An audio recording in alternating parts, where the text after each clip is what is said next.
Welcome to the first in a series of videos that we will be doing. We're calling them the BHOA-YTTV series for business hangouts on their YouTube training videos. This first one will cover the subject of how to create and set up a visual room. Some of you may not know about where to get the rooms. I'm going to go directly to screen share and we're going to get this ball rolling. Okay, so we've got that. I will click on screen share. Pardon me. I will choose that. And of course, we're going to get the world famous echo. Then we're going to go over here and hopefully everybody can see my screen. To get to the rooms, you go down to about, or not about, account. Down at the bottom of the page, lower left-hand corner. Okay. You click that, and then it brings you up. You see a tab that says Room. You click on that. That will give you a list of all of your rooms. Let me hide that.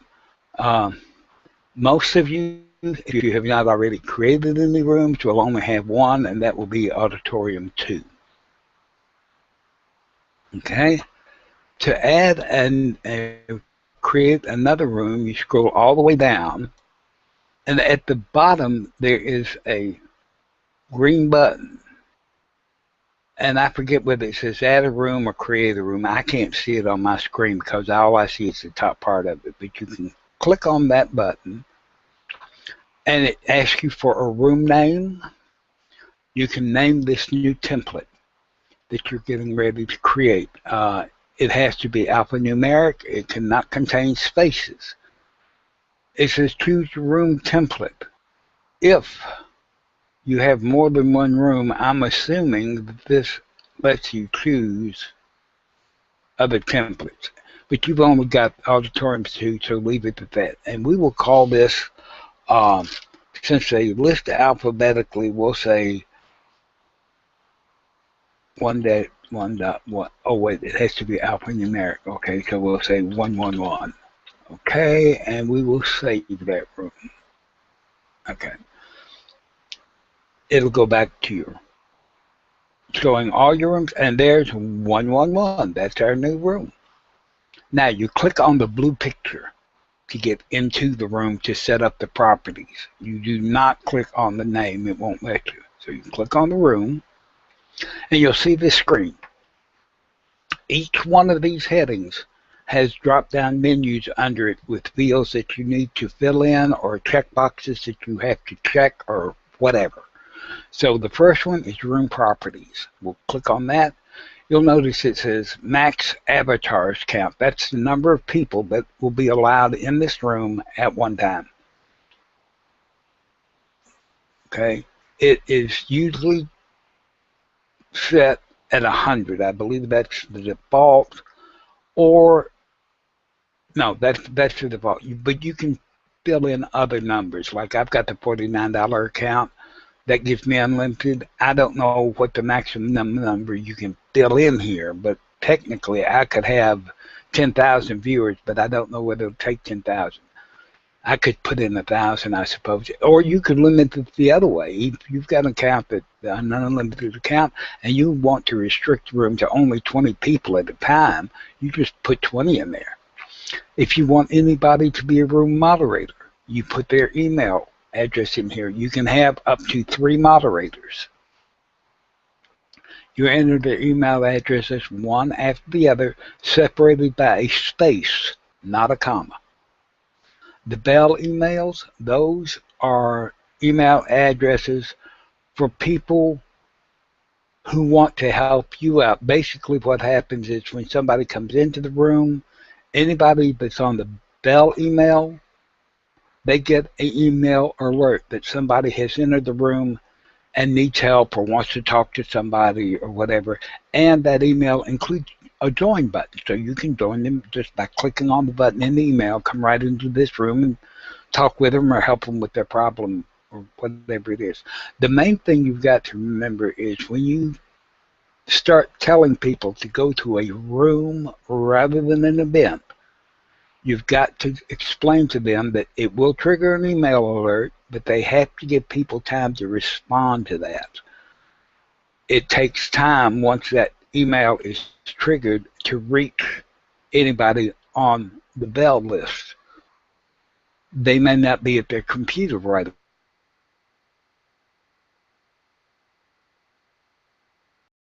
to click and come into the room.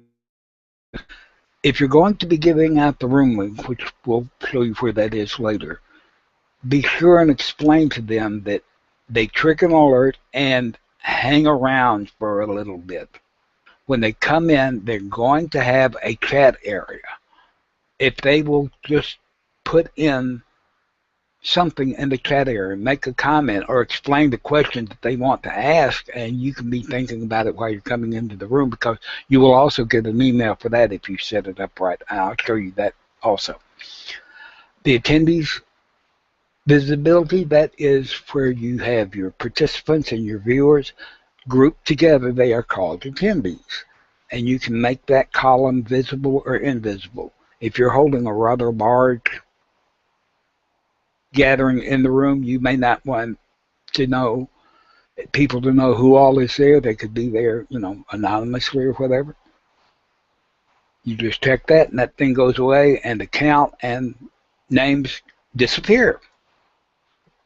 So you can even make it visible or invisible. After you get this done, then you click Save. And you get a message that it was saved successfully. You say OK, and you can go to the next part. The next part is comment broadcasting background image. As you know, in Comment Tracker, when you pull a comment up to the screen, it's there and it's got the little picture. And it's usually a nondescript background. Here you can put in any image you want. The standard image is sort of a mottled gray thing, but you don't have to stick with that. You can use any image you want, and you can get it straight from your computer. The broadcast background image dimensions are 640 wide by 360 tall. And if you've got something like that on your computer, you just hit the browse button. If you've already used images somewhere in Business Hangout for other banners and everything, you'll get a menu that you can just straight go down. And lo and behold, there's 640 by 360, and it's a nice blue because the text of the comments come up in white. So you want a sort of dark background so it looks good against it. So we'll just add that right in. And we'll say Save. And it is saved correctly. Now we go into Login, Banner, and Page. You can password this. I don't know of anybody that does. I personally see no reason to, because there are other ways to control who can get into the room and what they can do once they get there. So I don't see any big need for a password. The sign-in buttons, you can have them sign in with any one of these 4 social networks: Google+, LinkedIn, Facebook, or Business Hangouts. Or you can limit it to any combination of those. If you just wanted Google+, you just uncheck the other 3 boxes, and they would only be able to sign in if they had a Google+ account. Of course, that sort of defeats the purpose of allowing people from the other networks in, but it could be done if you wanted to. Color, you can change the background color, and you can change the text color. So let's go in here and let's make this a nice sort of pinkish. Okay, and we'll go over here. That's going to be the text. And we'll go over here and we're going to make a nice deep orange. That's good. That will totally clash with everything. And so this will look horrible by the time I'm finished. Okay. A banner URL. Again, you can get one off your computer, or if you've got one saved in Drive, or if you've already used one somewhere else in another business hangout, you just click Browse. It goes up. The dimensions for the banner are 850 wide by 210 tall. And I happen to know that that banner right there is it. Then before you save it, you can actually preview what it's going to look like. So we'll preview it.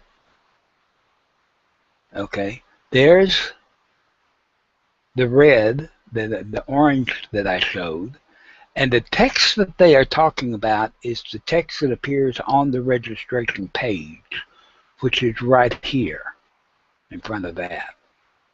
So that's basically what my registration page would look like. We'll go back here.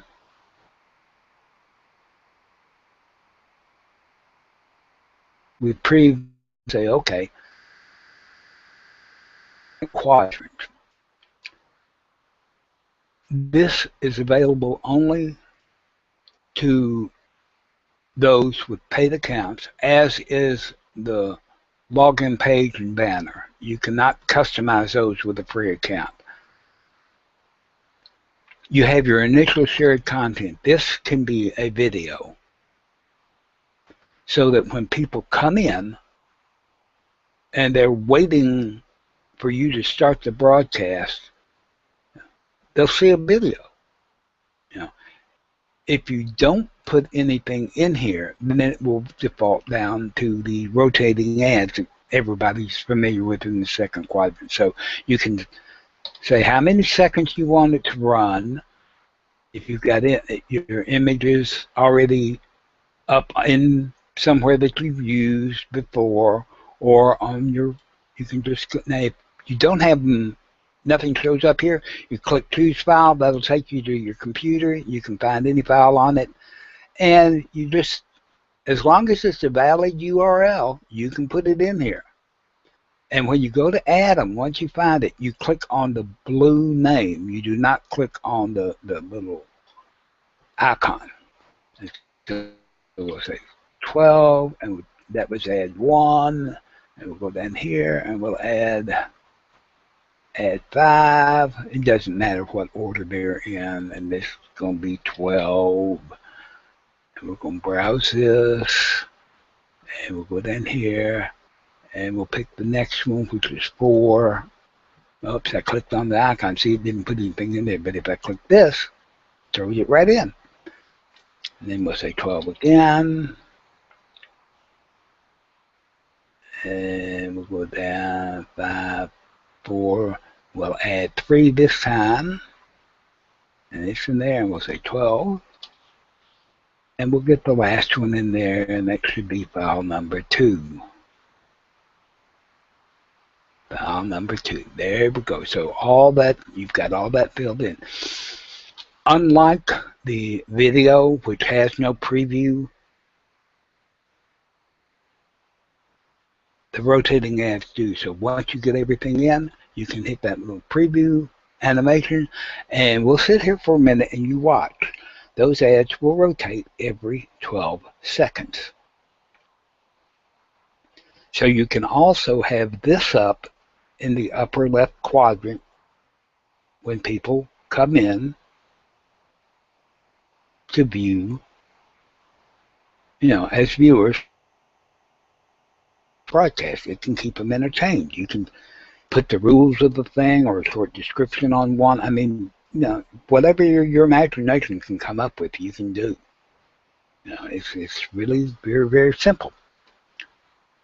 And so that's going on and on and on, and it's clicking. 12 seconds seems like an awful long time, doesn't it? That, I believe, is the last one. Anyway, we'll say save, and that is now saved successfully. Be sure each one of these divisions probably has a save button. Be sure to check, because sometimes they're way down low and you can barely see them. Be sure to check, because if you don't save it, they won't be there when you come back. Then you go to publication. This is where it gets real interesting. This is the permanent link of your Hangout room. That's this right here. Okay, but this will change depending on what boxes are checked here. Attendees enter as participants. If you want them to enter as participants, you check that. If you leave it unchecked, they will enter as a viewer. I personally recommend that they all come in as viewers. I never check that, because suppose I do and 10 people show up ahead of me, then I get in and there's no room for me in the film strip because it's already full. I'd much rather bring everybody in as attendees. They get to sit there and watch the video or the rotating ads or whatever until I get there, and then I can elevate them into the film strip if they have a Google Plus account. If they don't have a Google Plus account, you cannot elevate them to a film strip. They have to remain a viewer. The next one is Hangout is on air. If unchecked, the Hangout is a video call. This box I always check. The reason for that being, I never know when I'm talking to somebody whether there's going to be something that needs to be recorded or not. If you are in a Hangout video call, there is no start broadcast button. You can't do it from there. If you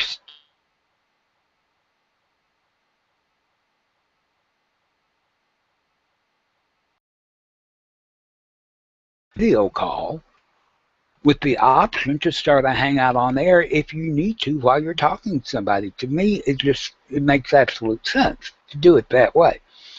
The third one, Hangout is private, will be unlisted from YouTube. You can check this and use this room only if you want to do private recordings. I'll leave this box unchecked because there are other places that you can go when you're doing the event to determine whether it's private or whether it's public or whether it's unlisted or whatever. And I'd much rather control it there because I don't want to have to remember whether a room is public or private. When I go to set up an event and choose a room, if I've got a lot of rooms, and as you saw, I've got like 10 or 11, I can't remember which ones are public and which ones are private on the room property. So I make all of them as public on the room properties. Then if I want to change the recording, I can do that when I set up the event. Okay, so you get that set up like you want it. Then if you want to embed this in your web page or on your website, it offers you the same three boxes. You make your decisions based on whichever way you want to do it. Then you take this iframe right here and you copy it and you paste it into your web page, and that will transfer this entire business hangout thing onto your web page. They can register from there. They can watch the videos from there. You can use it to draw traffic to your web page. You could advertise the event in Google Plus, set up the link, get the meeting link that I'll show you in a bit, or the registration link, and post that in a post, taking them to your website to get to the event, to get to the actual business hangout thing. It's a great way to drive traffic to your website. It's marvelous. Again, if you want to embed the attendees count in your page, because apparently this does not default to putting the attendees count, you can also copy this iframe and paste it in also, so you get the whole hangout on air on your web page with the attendees count. Note, however, this note down here at the bottom. please change the iframe width and height when you change default font settings. So if you play with the default fonts, it's going to affect how this looks. So you will have to adjust that according to what fonts you use. As long as you don't play with the fonts and leave the defaults, you'll be fine. Yeah. And you notice the other note too on the Hangouts. Feel free to modify width and height, but it's not recommended to use smaller values, otherwise the iframe may scroll. And there's nothing more frustrating than this scrolling iframe. I despise them. This particular section has no save button. You just fill it in and go. We're going to check that just to keep it the same in case I ever get a website. Then the next is rename, duplicate, or send room. This is fun. The room that we're in right now, I could rename it by putting something in here. Yeah. I could duplicate the room and rename it. So I would have what this room is named, and I have another one just like it with a different name. If somebody falls madly in love with the way I've got the room set up and says, how did you do that? I want to set up one just like it. All I've got to do is put their email address in here, and it sends everything to them. And just when they open their Business Hangout app, it's there. That's one of the rooms in their list of rooms. It's really great. Room analytics. This, of course, being a new room, doesn't have any. But you can get analytics that will show every date that somebody entered any of your rooms, the exact time down to the second, and the time that they left down to the second. You can then figure out exactly how long they stayed on each one of their visits. It will give you the top 10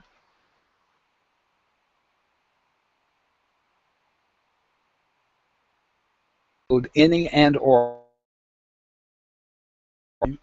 into a CSV file and then import it into a spreadsheet to manipulate it however you want to. You can specify whether you're going to download for 1 month or 12 months. It's a marvelous thing. Okay, and then that's it. You're done. We can now go back. Let's say go back. You have now created and set up a new room. And this particular one we called 111. That's the name of the new room that we just created and everything. Now you can watch this and follow along by doing an actual, plan the thing and do the whole thing. Or you can watch this now.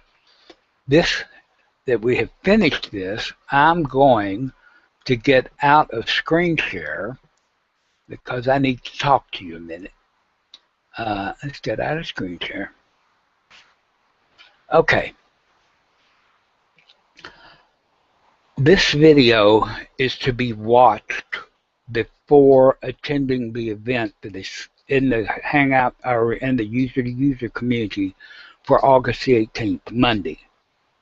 On that event page, there will show, as soon as this video is rendered, I will be putting the link to this video into that details on that event page. You can then watch this whole video. The